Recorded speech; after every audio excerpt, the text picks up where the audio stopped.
High on a hill, in an enchanted garden, enclosed by tall walls and protected by strong magic, flowed the fountain of fair fortune.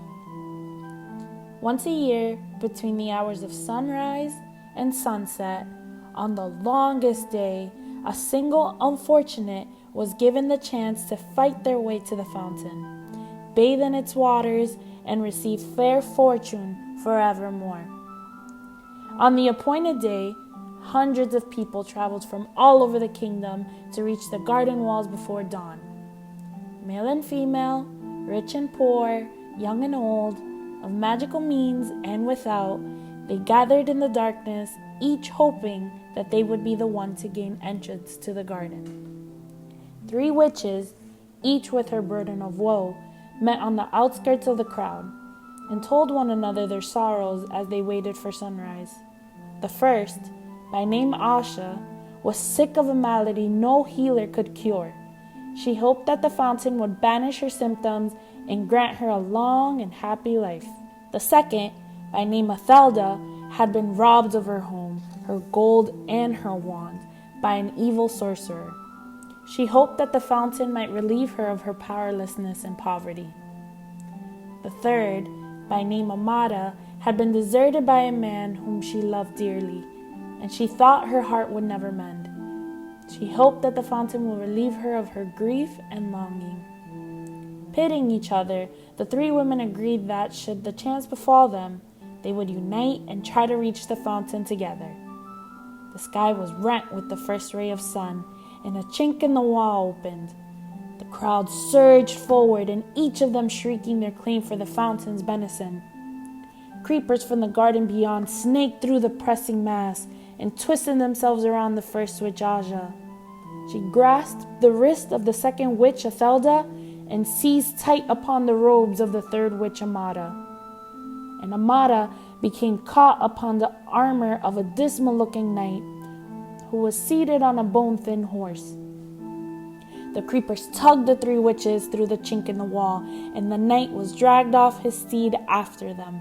The furious screams of the disappointed throng rose upon the morning air, then fell silent as the garden walls sealed once more. Asha and Athelda were angry with Amada, who had accidentally brought along the knight. Only one can bathe in the fountain. It'll be hard enough to decide which of us it will be without adding another. Now Sir Luckless, as the knight was known in the land outside the walls, observed that these were witches, and, having no magic, nor any great skill at jousting or dueling with swords, nor anything that distinguished a non-magical man, was sure that he had no hope of beating the 3 women to the fountain. He therefore declared his intention of withdrawing outside the walls again. At this, Amada became angry too. "Faint heart," she chided him. "Draw your sword, knight, and help us reach our goal." And so the 3 witches and the forlorn knight ventured forth into the enchanted garden, where rare herbs, fruit, and flowers grew in abundance on either side of the sunlit paths. They met no obstacle until they reached the foot of the hill on which the fountain stood. There, however, wrapped around the base of the hill was a monstrous white worm, bloated and blind. At their approach, it turned a foul face upon them and uttered the following words: "Pay me the proof of your pain." Sir Luckless drew his sword and attempted to kill the beast, but his blade snapped. Then Athelda cast rocks at the worm, while Asha and Amada essayed every spell that might subdue or entrance it. But the power of their wands was no more effective than their friend's stones or the knight's steel. The worm would not let them pass. The sun rose higher and higher in the sky, and Asha, despairing, began to weep. Then the great worm placed its face upon hers and drank the tears from her cheeks. Its thirst assuaged, the worm slithered aside and vanished into a hole in the ground. Rejoicing at the worm's disappearance, the 3 witches and the knight began to climb the hill, sure that they would reach the fountain before noon. Halfway up the steep slope, however, they came across words cut into the ground before them: "Pay me the fruit of your labors." Sir Luckless took out his only coin and placed it upon the grassy hillside, but it rolled away and was lost. The three witches in the night continued to climb, but though they walked for hours more, they advanced not a step. The summit came no nearer, and still the inscription lay on the earth before them. All were discouraged as the sun rose over their heads and began to sink toward the far horizon. But Ethelda walked faster and harder than any of them, and exhorted the others to follow her example, though she moved no farther up the enchanted hill. "Courage, friends! Do not yield!" she cried, wiping the sweat from her brow. As the drops fell glittering onto the earth, the inscription blocking their path vanished, and they found that they were able to move upward once more.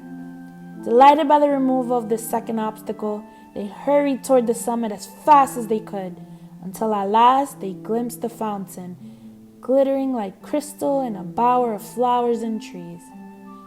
Before they could reach it, however, they came to a stream that ran around the hilltop, barring their way. In the depths of the clear water lay a smooth stone bearing the words, "Pay me the treasure of your past." Sir Luckless attempted to float across the stream on his shield, but it sank. The three witches pulled him from the water, then tried to leap the brook themselves, but it would not let them cross, and all the while the sun was sinking lower in the sky.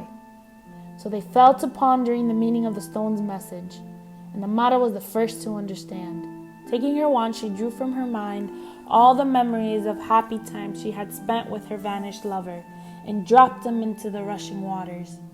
The stream swept them away, and stepping stones appeared, and the three witches in the night were able to pass at last onto the summit of the hill. The fountain shimmered before them, set amidst herbs and flowers rarer and more beautiful than any they had yet seen. The sky burned ruby, and it was time to decide which one of them would bathe. Before they could make their decision, however, frail Aja fell to the ground, exhausted by their struggle to the summit. She was close to death. Her three friends would have carried her to the fountain, but Asha was in mortal agony and begged them not to touch her. Then Ethelda hastened to pick all those herbs she thought most helpful and mixed them in Sir Luckless's gourd of water and poured the potion into Asha's mouth. At once, Asha was able to stand. What was more, all symptoms of her dread malady had vanished. "I'm cured," she cried. "I have no need of the fountain. Let Ethelda bathe." But Ethelda was busy collecting more herbs in her apron. "If I can cure this disease, I shall earn gold aplenty. Let Amata bathe." Sir Luckless bowed and gestured Amata toward the fountain, but she shook her head. The stream had washed away all regret for her lover, and she saw now that he had been cruel and faithless, and that it was happiness enough to be rid of him. "Good sir, you must bathe as a reward for all your chivalry," she told Sir Luckless. So the knight clanked forth in the last rays of the setting sun, and bathed in the fountain of fair fortune, astonished that he was the chosen one of hundreds, and giddy with his incredible luck.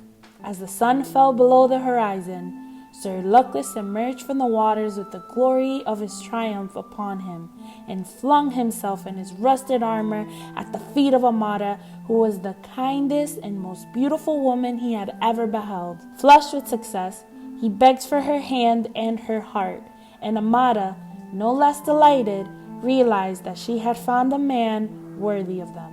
The three witches in the night set off down the hill together, arm in arm, and all four led long and happy lives, and none of them ever knew or suspected that the fountain's waters carried no enchantment at all.